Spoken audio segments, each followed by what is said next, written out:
Boreal Televisión presenta.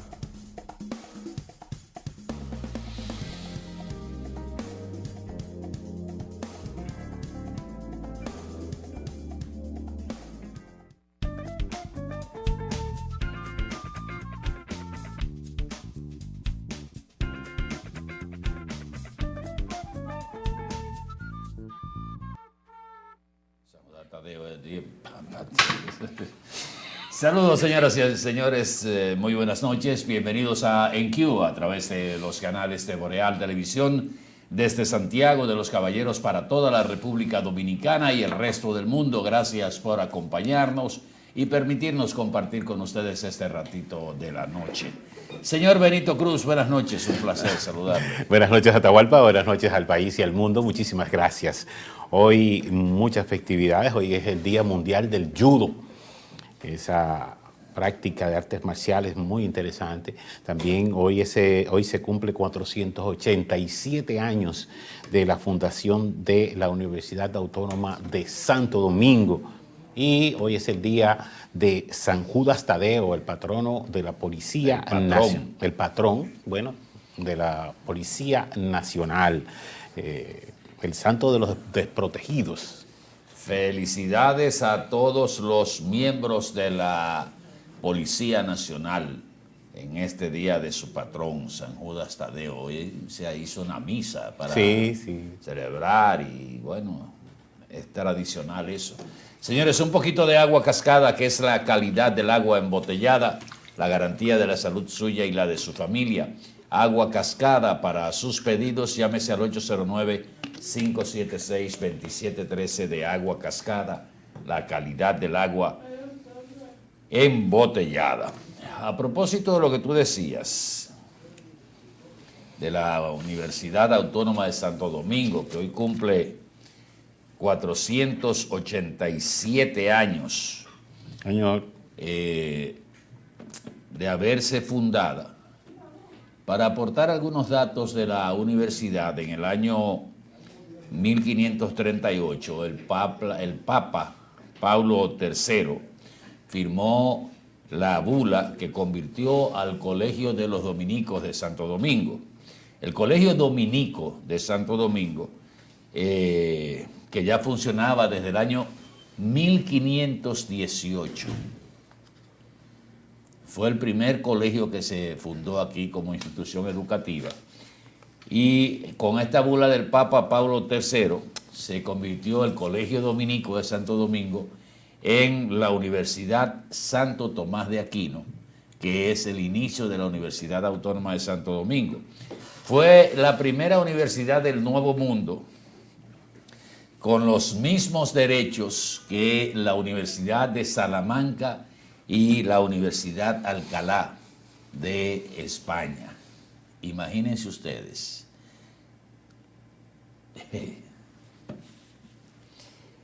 Todo este tiempo, todos estos años, vamos para casi 500 años de la fundación de la universidad y no está ni siquiera dentro de las primeras 1000 universidades del mundo. De aquí salió la civilización, de aquí salió el conocimiento, aquí se formaron los primeros profesionales del Nuevo Mundo.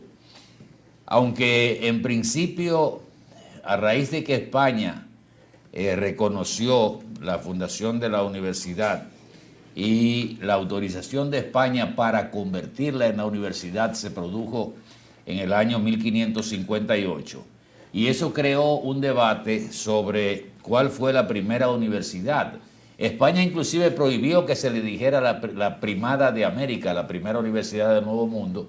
Y había la discusión con la Universidad San Marcos de Perú, que fue la segunda universidad. Pero evidentemente que las pruebas están ahí y sería por el año 1758 que España prohibió que se le dijera la primada, la primera universidad del Nuevo Mundo, pero con la bula papal se confirma el hecho de que esa fue la primera universidad del Nuevo Mundo. Lo triste de todo esto es que esa primera universidad del Nuevo Mundo no ha podido colocarse en una posición de reconocimiento como han sido otras universidades que son mucho más jóvenes que la Universidad Autónoma de Santo Domingo. ¿A qué se debe? Politiquería, falta de transparencia, degradación. La Universidad Autónoma de Santo Domingo hoy no es la Universidad Autónoma de Santo Domingo, para no irme muy lejos de los años 70 y 80. La última rectora, que hoy es presidente de la Cámara de Cuentas, prometió hacer una auditoría tanto de personal como de administración y no terminó haciéndola, o sea, terminó no haciéndola. Recuerdo aquellas luchas universitarias de los años 70 por $500,000 para la UAS. Y luego, cercano a los 80, entonces la lucha se convirtió en $1,000,000 para la UAS. Y aquellas luchas con los grandes liderazgos estudiantiles y los grandes profesores que tenía la Universidad Autónoma de Santo Domingo, cuyos profesionales egresados tenían prácticamente asegurados una posición en el área que se graduaban. Lamentablemente todo esto se ha perdido y la universidad más vieja del Nuevo Mundo, reitero, no está dentro de las primeras 1000 universidades comparadas con otras universidades más jóvenes. Inclusive aquí mismo en La República... universidad que mejor paga a los profesores. Mejor condición, en todo sentido. Tienen hasta, creo que, un año sabático Sí, señor. para supuestamente actualizarse y estudiar y eso, y lo cogen de vago, ¿no? Tiene 18 recintos a nivel del país.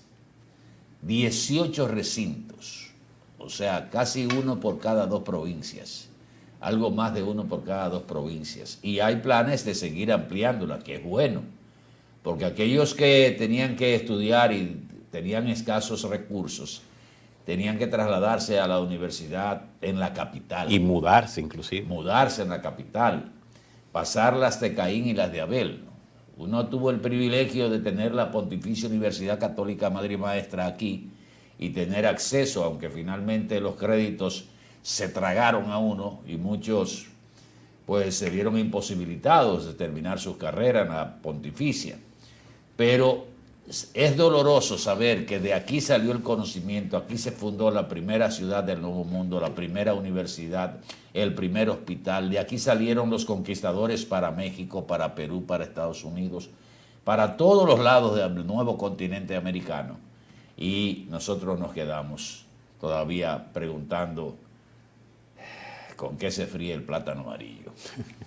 Y yo recuerdo que hace un tiempo estábamos comentando en cuanto a patentes, cuántas cosas han creado, cuántas cosas... Creo que la universidad tiene tres patentes en toda su historia. La última fue justamente de una partícula que se estudia con relación a una planta que ha dado resultados en las pruebas de laboratorio sobre distintos tipos de cáncer. Y la investigación no se ha podido continuar porque le faltaron $100 millones para la segunda fase. Vea por dónde andamos. De pesos. De pesos. Ah, De que pesos, son de de pesos. pesos. De pesos. Todavía peor. Y aparece un desgraciado que devuelve ahí $3,000 millones de lo que se robó y estamos aplaudiendo como focas con el agua al cuello. Sobre todo. Sí, felices de la vida porque le quitaron $3,000 millones a un ladronazo. Pero bueno, Sí. vamos Mire, a entrar en detalle. Atahualpa, yo quería, o sea, usted sabe que para esta época normalmente uno siempre dice, tú verás cómo sube el cerdo, cómo sube todo, cómo comienza a subir el pollo y que se acaba y que no hay, que no hay suficiente para esta época porque ya comienzan las Navidades y las actividades en la mayoría de empresas. Pero ahora con esta situación que hay del huracán Melissa, cuando tú lees las pérdidas en el agro, que el arroz, que muchísimas fincas sembradas de arroz se perdieron, que los víveres, y tú dices, ¿y qué nos espera? Porque si para esta época normalmente utilizan cualquier cosas para decir hay que el aumento, para justificar los aumentos y la escasez de algunas de las cosas y ahí justificar los aumentos. En este caso, ¿qué va a suceder? Nada, o sea, el gobierno tomará las previsiones del lugar. Hasta ahora, los datos que dio en el día de ayer en la semanal el ministro de Agricultura, Limber Cruz, de manera provisional se sitúan las pérdidas en el sector agrícola entre cercanos a 1.340 millones de pesos. Yo creo que es es quizás un poquito temprano para hablar de esas pérdidas por la cantidad de tareas de siembras de arroz y de plátano que fueron afectadas, también el cacao, el café también fue afectado y otros rubros de la agricultura. Pero el gobierno está a tiempo de tomar medidas que puedan compensar esas pérdidas y compensar también a los agricultores que fueron afectados por Melissa. Pero ¿quién evita el agiotismo? Aquí no hay forma, Atahualpa. O sea, siempre va a haber una situación y por más que el gobierno haga, luche, se planifique y pague Dele el beneficio de la duda, Benito, porque es que usted está, en los últimos tiempos está muy negativo. No, lo que pasa es por lo que uno ve, Atahualpa. Cada vez que Preocúpese cuando los polleros... Usted ve, mire, todavía estoy... ¿Te recuerda lo que te dijo ayer de que bendito que sean los chinos? Todavía... Ahora estoy extrañando que ya va a finalizar el mes de octubre y no he visto una declaración de los porcicultores, los polleros del país, diciendo que garantizan el abastecimiento de todos los pollos que se van a consumir en diciembre. Desde que publican eso a mí me da grima. Porque no es verdad. Exactamente. Espera el tablazo. Sí. Entonces, de que la carne de cerdo y la carne de pollo, todo su consumo estará garantizado por los porcicultores y los avicultores. Y eso, entonces, ahí usted empieza a ese es el inicio de todo. Claro, porque entonces ya a final de noviembre se produce una escasez de pollo porque se vino una parte del sector que se confabuló y dejó de poner huevos en la canasta y las pollitas se asfixiaron. Y una pandemia. Y el pollo se va a 100 pesos la libra. Pero miren, señores, entrando en un tema de fondo. Hoy estaba leyendo, a raíz de que un titular me llamó la atención, donde se señala que los hombres de 20 a 34 años son quienes más embarazan adolescentes en la República Dominicana. Empecé a leer algo sobre este tema y los registros administrativos de las oficialías civil del Estado Dominicano, publicados por la Oficina Nacional de Estadísticas, revelaron que durante el año 2024 nacieron 137.943 niños y niñas en el país. 137.946 fueron los nacimientos en el año 2024. De esa cifra, más de 19.800 partos, o sea, equivalente a más de un 14%, correspondieron a madres adolescentes entre los 15 y los 19 años. O sea, 19.800 partos entre 15 y 19 años. En cuanto a las edades de los padres, la mayoría tenía entre 25 y 39 años, es decir, adultos jóvenes con una diferencia de al menos 10 o 20 años respecto a las jóvenes madres que se registraron en esas estadísticas de la Oficina Nacional de Estadísticas de la República Dominicana. Aquí algunos se han sorprendido porque Polonia dijo en la casa de Alofoque que le llevaba 40 años a su mujer y que tenía 4 años con ella y su mujer tiene 22. O sea, tenía 4 o 7. Según la narración de él 4 años. Cuando cumplió los 18. Sí, él tenía esa relación desde los 17. Lo que pasa es que al señalar le dijo, no, yo esperé que cumplieran los 18, ¿verdad? El asunto es que, ¿por dónde quiero enfocar el comentario? Aquí existe lo que se llama Procuraduría Especializada de Niños, Niñas y Adolescentes. Se supone que esa Procuraduría Especializada de Niños, Niñas y Adolescentes debe mantenerse al pendiente o pendiente de todo lo que tenga que ver con niñas, niños y adolescentes.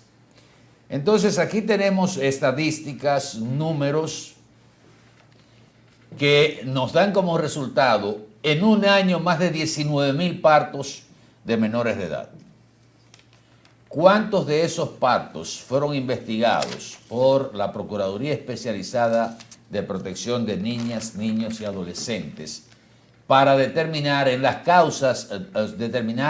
las causas en que quedaron embarazadas esas menores de edad y quiénes eran sus padres?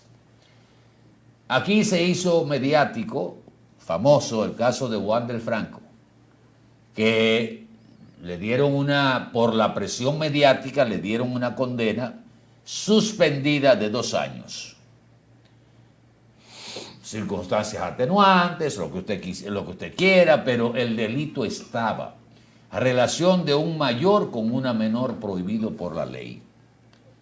Entonces, uno dice, pero ¿dónde están entonces los padres de estos 19,800 nacidos vivos que no fueron sometidos a la acción de la justicia cuando eran menores de edad, las madres? No existe ninguna ordenanza, o sea, ninguna obligación de los centros de atención hospitalarias, ya sea clínicas privadas u hospitales públicos, para que automáticamente una menor llega embarazada, llamar a la Procuraduría Especializada de Niños, Niñas y Adolescentes para que investigue las circunstancias en que quedó embarazada esa menor o esa adolescente. Porque el problema no está en decir las cifras de que cuántos fueron, el problema es qué hicimos o qué hizo la Procuraduría, porque está llamada a hacer las investigaciones, pero cuando un caso se convierte en mediático y hay una figura pública envuelta, una figura de cierto renombre, automáticamente sale a relucir el tema en los tribunales, pero no por iniciativa de la Procuraduría Especializada de Niñas, Niños y Adolescentes, sino porque se hizo mediático, porque se conoció a través de los medios de comunicación y porque hay una figura pública envuelta en esa situación. Los demás pasan como normales. Una jovencita de 14 años, de 15, de 13, de 16, 17, ya adolescente, queda embarazada, hace su ciclo normal del embarazo y nunca se le ocurre investigar quién es el papá de esa criatura y en qué circunstancias se concibió esa criatura. Entonces, ¿de qué nos quejamos cuando no le ponemos atención al delito? Porque es un delito penado por el ordenamiento jurídico de la República Dominicana. Y son números que están ahí, así como yo los leí, así tiene que haberlos leído la Procuraduría Especializada de Niñas, Niñas y Adolescentes, si es que leen, y debieron de darse o por el pecho o darle vergüenza. ¿Usted no cree? Claro, totalmente porque de acuerdo. Están haciendo su trabajo. No. Se supone que de estos 18,900, 18,800 casos, en esa edad, estoy hablando de un rango, o sea, un rango de 14 a 19. Pero hay niñas que han quedado embarazadas Sí. de menos de 14 años. Desde los 12. Que me faltó buscar ese detalle, que probablemente puedo ampliarlo más o anotarlo. El asunto es que lo que se está poniendo en evidencia con estas estadísticas es que la tal Procuraduría Especializada de Niñas, Niñas y Adolescentes no está haciendo su trabajo. Pero usted no vio el caso que yo le envié en el día de ayer del señor que estaba negociando con una joven que le dio una bola y estaba pidiéndole que si no tenía contacto con niñas y esto. Después el señor salió diciendo que fue que lo endrogaron, que esa señora que él le dio esa bola lo endrogó y por eso habló pidió ese tipo de cosas. Y digo yo, pero ven acá, ¿cómo? Mete ese dedito ahí. Que la cotica no está ahí. Exacto, digo yo, y explícame. Entonces, y aquel que le venga a hablar a usted de que eso es amor entre un adulto mayor y una niña, un adolescente, eso no es verdad. y también a los padres deberían meterlos presos cuando permiten también, ese tipo de cosas. Muchas veces consienten por asuntos sí, económicos sí. y de necesidad, consienten esa relación. Bueno, en el Sí. caso de Puerto Plata, la madre de la menor era la que promovía y por eso recibió una condena mucho mayor que la de Franco. Sí. Era la que promovía esa relación y quería sacarle provecho, que era lo mejor. Le de estaba todo, sacando provecho. Pero ese caso de ese señor, de aquí de Santiago, se entregó. Sí. Se entregó a las autoridades. Oiga el cuento también armado. Ya es público. Sí, sí, sí. Ese señor alega que se encontró con una mulata en la autopista Joaquín Balaguer, que ella le dijo que iba para Navarrete, pero que él le dijo que iba a tomar la circunvalación, pero ella se montó, porque el cuento no está bien armado tampoco, también. Y que él no recuerda bien cómo era, pero que sí que era morena, y que lo último que él recuerda es que él entró a una estación de gasolina donde hay evidencia de que ciertamente él entró como para pedir ayuda, pero resulta que cuando se usa la famosa burundanga, usted pierde todo el poder de la voluntad. Y es lo que alega la conversación que hay, es de una persona que está en sus cabales. Lamentable ver a un hombre que probablemente tiene familia caer en esa situación. Y ese es un negocio que se está haciendo en la República Dominicana y que uno pensaba que estaba en manos de extranjeros. La voz de la muchacha o de la fémina que se escucha ahí tiene cierto acento extranjero. Sí, exactamente. Sí. Que no tiene un acento dominicano. Entonces lo que todo parece indicar es que la conversación primero es por teléfono. Eso es lo que se dice. Pero usted me va a decir que era que usted tenía la voluntad subrogada. Sí. Que él estaba hablando sin ninguna conciencia de lo que estaba diciendo. Y no hay un registro de lo que usted hizo después de lo de la bomba. Él está claro de que fue ahí, probablemente echar combustible, pero hasta que no se demuestre lo contrario, él tiene la condición de inocente. Y hay que dársela. Pero de que el cuento no cuadra, no cuadra. No cuadra, no. Entonces, viendo eso, ¿por qué se hace casi viral esto? Porque los medios de comunicación lo tomaron, esto llegó a un medio de comunicación y empezó a crecer como la verdolaga. Así de sencillo. Y ese es uno de los casos que se conocen, por eso. Pero hay muchísimos casos que están en el día a día que no se conocen. Es que debe conocerse, porque si una adolescente menor de edad, cualquier niña que vaya a un centro de atención de salud, tiene que haber un registro y tiene que automáticamente llamarse a la Procuraduría Especializada de Niños, Niñas y Adolescentes para ponerle en conocimiento de esa menor que está embarazada, para que investigue en qué condiciones se dio y, por supuesto, llevar a los tribunales al que tenga la relación con esa menor. Porque eso es lo que condena la ley, pero no lo hacen. Así de sencillamente. Así es. No lo hacen. Miren, bueno, señores, el ojo del huracán ya... Vamos a hacer una pausa, ¿qué usted cree? Vamos a la pausa. Sí, veremos en un y momentito. hablamos de eso ahorita. No hay problema. En el próximo bloque.